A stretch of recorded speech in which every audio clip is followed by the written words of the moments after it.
Hi, everyone. Thank you so much for joining me again here in Solomon's Temple. My name is Solomon Nizang Shams, and it's so good to have you here in this temple where we get to commentate, discuss, analyze, investigate so many issues concerning our faith. And importantly, we get to expose false prophets and charlatans who are having a field day, taking advantage of people who are gullible, who are hopeless, who are in need, who are vulnerable and who don't have enough, who wants to believe in God, but they're actually being a distraction to them. So that's what we do right here. So thank you so much for joining. Please make sure you subscribe to the YouTube channel. When you subscribe, please click on the notification button, just so anytime we come in live or we post a video, you're going to be the first to be notified. Please make sure you do that. That's very, very important. So talking about perfect husbands, that's what I want to discuss, right? Perfect husbands. Perfect husband.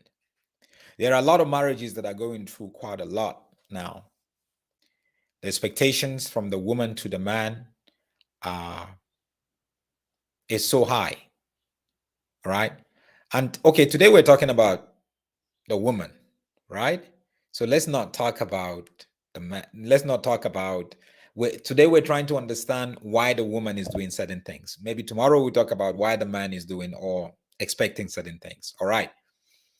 And this is not a gender competition or a gender battle. No, this is just us trying to study and dig deep a little bit to find out what's going on. So there's a video that was made by Pastor Funke Adejumo, who is a very prominent Nigerian teacher, speaker, who talks a lot around different topics. She's been married for close to 40 years herself. She's quite popular amongst the Nigerian churches in the UK, up in Europe, America, and also Nigeria. I mean, there's quite a lot that she talks about that I don't agree with. But also, when you agree with somebody on certain things, it doesn't mean that you're not going to agree with them, whatever your difference is. You don't just throw the baby in the bathwater, isn't it? And I think one of the things she mentioned in this video that I'm about to play for you is very profound. We've seen quite a lot of marriages struggling today. We see quite a lot of separation, divorce happening. Why is all this happening? What happened? Now, she tries to actually bring it to a perspective where the woman is looking for a perfect husband, because the woman goes around and complains to her friends and complains to her family. And you know that women are verbally very strong. They talk a lot. It's not wrong to talk a lot. That's how God created you, right?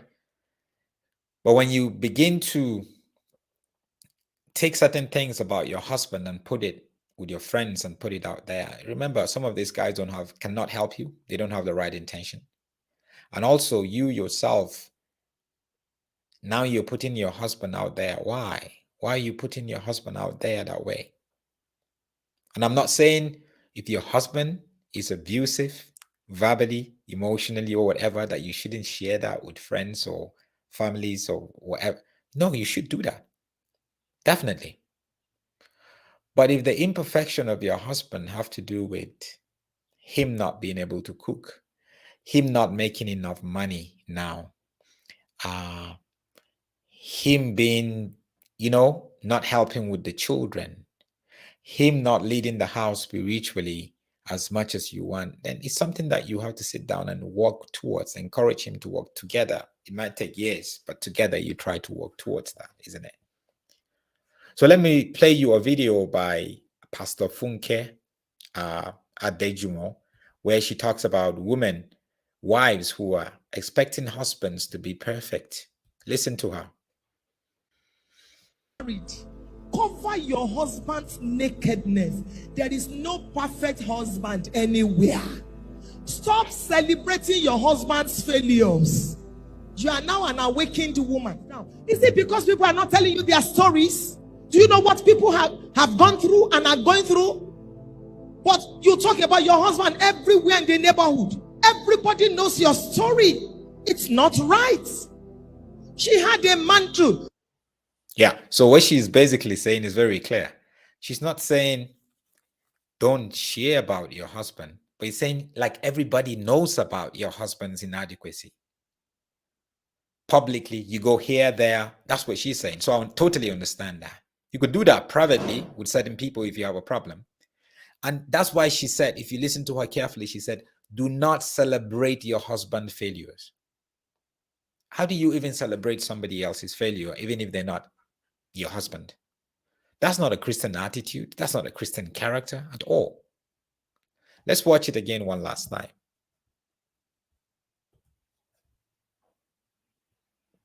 Say this to those of you that are married. Cover your husband's nakedness. There is no perfect husband anywhere. Stop celebrating your husband's failures. You are now an awakened woman. Now, is it because people are not telling you their stories? Do you know what people have gone through and are going through? But you talk about your husband everywhere in the neighborhood. Everybody knows your story. It's not right. She had a mantle. So it's not right. Everybody knows your story. You know those kind of women, you know those kind of wives that they go here, they go there. How are you going to find a solution to it instead of just going to God? Did God ask you to go around and just tell everybody what the problems you are experiencing are? Again, like I said, except your husband is abusive, right? I don't think, abusive or cheating or whatever. And also some people would deal with it differently. Some people would just pray about it and try to deal with it and keep talking to him and get counselors or whatever. But when you just want to go all out and just put your stuff out there, put everything about you and your marriage and everything out there, it would affect you. It would affect your children. It would affect the future of your marriage. Just like you yourself as a wife, you are not perfect. The husband is also not perfect. The husband is going to do things that you are not okay about. His attitude, his decisions are going to come over to you and you're not going to be happy about it. Are you going to celebrate? How do you even celebrate your husband's failures? It's like you're waiting for them to fall. Are you in a competition? You belong to one team. You're not playing for different teams. How do you even do that? I don't understand when people celebrate other people's downfall or failures. I don't get it.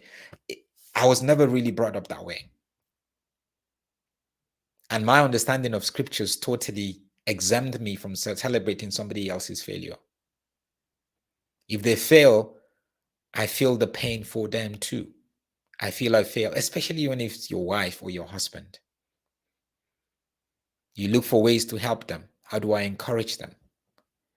Because your husband is imperfect. Only Christ is perfect. Your husband is so imperfect that he needs Christ. He needed Christ, not just needed Christ. He needs Christ every single day. The same thing with you. Each and every one of us on the face of the earth, if we claim to be Christians. The Bible speaks about it in Romans chapter 3, verse 23. It says, for all have sinned and fallen short of the glory of God, fall short of the glory of God. And this is not just about your pre-salvation time, your pre-salvation history. No. Even when you become born again, you get saved. Because you sin, you're going to fall short of the glory and you need Christ.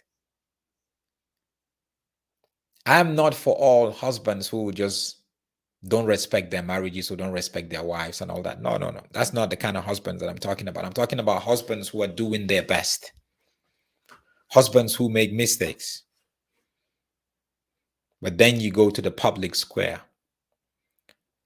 When you go to a wedding, you keep telling people. When you go to a birthday, their office, you tell people. When you go to visit your parents, you tell them. They know all your issues. They know everything about your husband. I've been married for 9 years this year. I've never told somebody and said, look, my wife is this woman, spoken about her in a very negative way. No.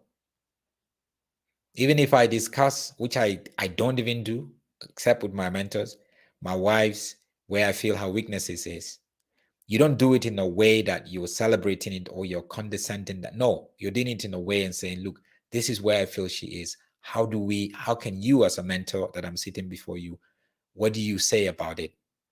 How can I help her? That's how it should be. There's no any other way to do it. So we must get to a place where we know that people are imperfect. But that's not supposed to mean we just leave people to do them stuff. No, but that's not supposed to mean we go around town and just tell people everything about our husbands or about our wives or about our parents or about our friends. No, people. It's time to stop that. First thing, pray for them. Second thing, walk through that period with them. Give them grace to change. Even if they don't change or whatever,